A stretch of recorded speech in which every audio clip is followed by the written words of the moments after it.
سادات ذاکرین هستند که در ممالک اردو زبان هستند.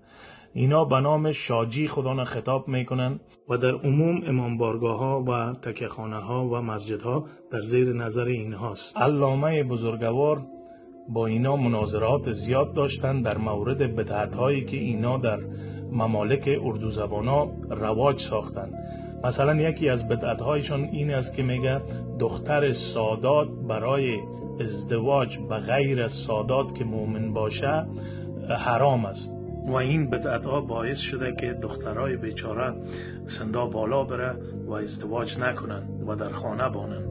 دوستا، فضایلی که 14 معصوم علیه السلام داره ایج انبیای ایج پیامبر او فضایل نداره و متاسفانه این ذاکرین چیکار کردن؟ امین فضایل 14 معصوم علیه السلام چسباندن بره، میگن ما ذریه اهل البیت علیه السلام است.